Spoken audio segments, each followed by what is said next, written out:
Hello, and welcome to our curriculum, Self-Regulation in College Students. We are Martin Butterick, Juliana Calhoun, and Shanika Woods, and we will be taking you through our problem of practice, the rationale for our curriculum outcomes, modules, activities, and assessments, and we will discuss how our worked example helps learners meet our curricular outcomes.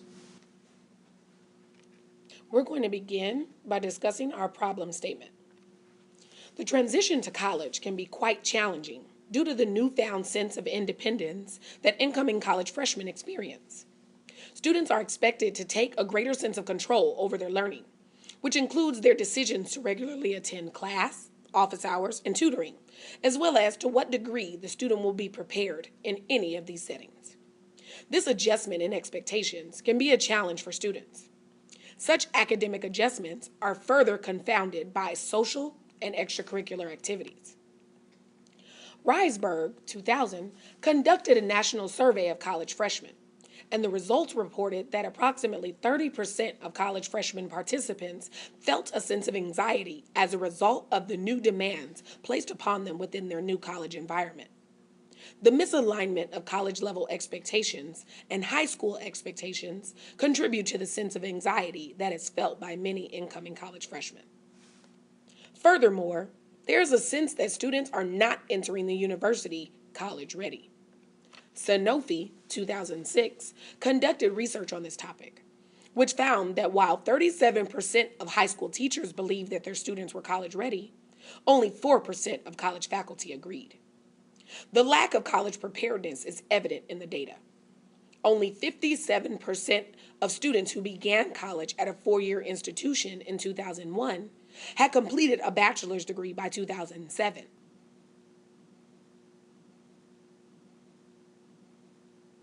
And only 28% of community college students who started school in 2005 had completed a degree 4 years later.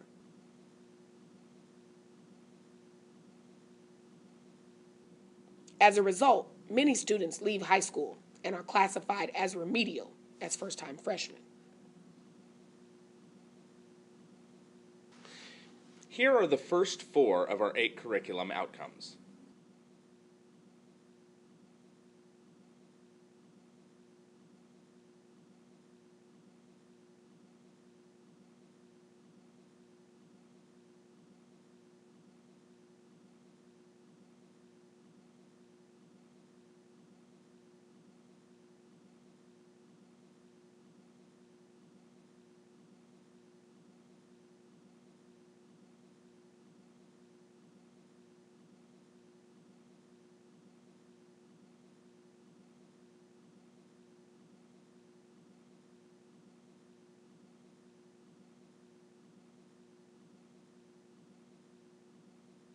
Our curriculum outcomes are based on a cognitive task analysis, or CTA, which we conducted on how one teaches self-regulation to college students.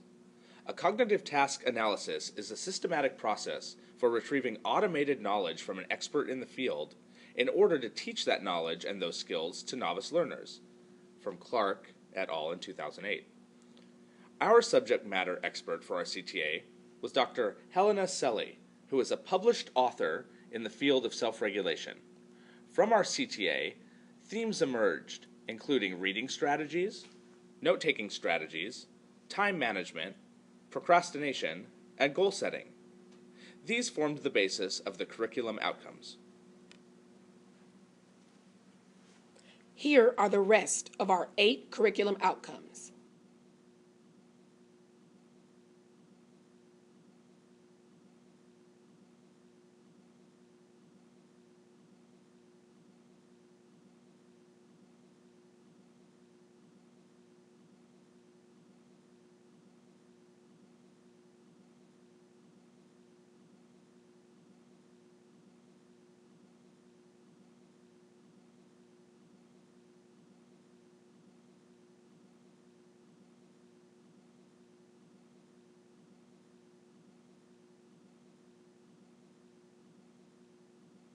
By creating more specific curriculum outcomes, the 10 modules we've created could be designed with tasks that are segmented to minimize cognitive load, based on Kirschner, and Paz, 2006. Additionally, by segmenting the tasks, opportunities for incremental successes are created, which also increases the self-efficacy within our learners. Bandura, 1987. The categories listed are the 10 modules of the curriculum.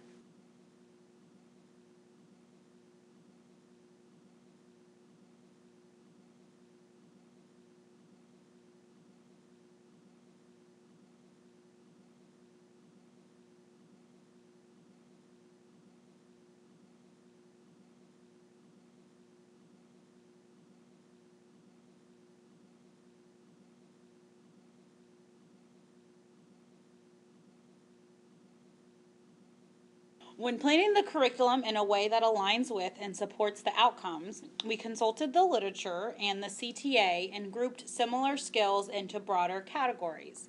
The modules will also be short segments that can be completed in as little as 30 minutes, minimizing the cognitive overload that could take place. Kirchner and Post, 2006. The modules were then prioritized based on which skills a freshman would need to implement over the course of their first semester, as the skills and knowledge relate to their midterm and final exam schedule. The activities were planned to be meaningful to students, and each module ends with a tangible activity that they can implement within their regular routine to assist with the development of self-regulation strategies. Here are a few of our activities within our modules.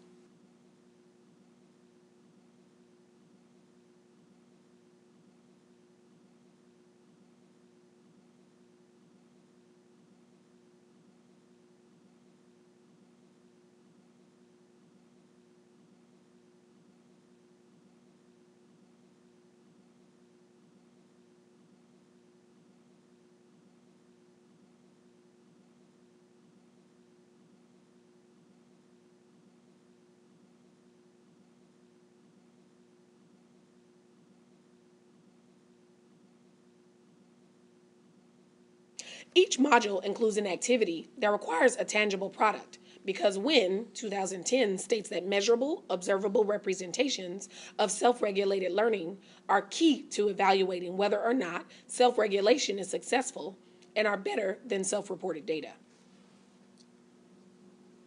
For example, before a student can routinely create and revise SMART goals throughout a semester, students must begin drafting appropriate SMART goals, be given feedback about their goal creation, and practice integrating SMART goals on a more recurrent basis, as is stated in the information processing theory. The worked example is from the time management module. The two job aids pictured are a completed semester calendar and a completed estimating time accurately worksheet. The semester calendar allows a student to see all of their time commitments on one page, which include not only assignments, exams, and papers, but also other commitments such as personal appointments, holidays, sporting events, and the like. This concise document minimizes a student's need to flip through multiple page syllabi, search through emails, or any other time-consuming task that often leads to disorganization and missed deadlines. The Estimating Time Accurately worksheet involves making a to-do list, then estimating how long it will take one to complete each item on the list. From there, as one completes each task, they record how long each item took to complete. Then, the student metacognitively reflects on the accuracy of their original time estimation in order to plan more effectively for completion of future tasks. Time management, as represented by the two job aids, is a multifaceted process. There are many time management variables that have to be considered when a learner is trying to be more self-regulated. As shown above, a student can create a study plan, but if the time they commit to the study plan is not sufficient, they may not achieve the successes they anticipate. By mastering the different variables that impact effective time management, learners are recognizing the conditions that result in ineffective study habits, which inhibit their academic and personal success, which is one of our learning outcomes. Thank you for listening, and we hope you've learned more about the relevance of self-regulation in college students, as well as how learners can become more self-regulated. Bye, y'all!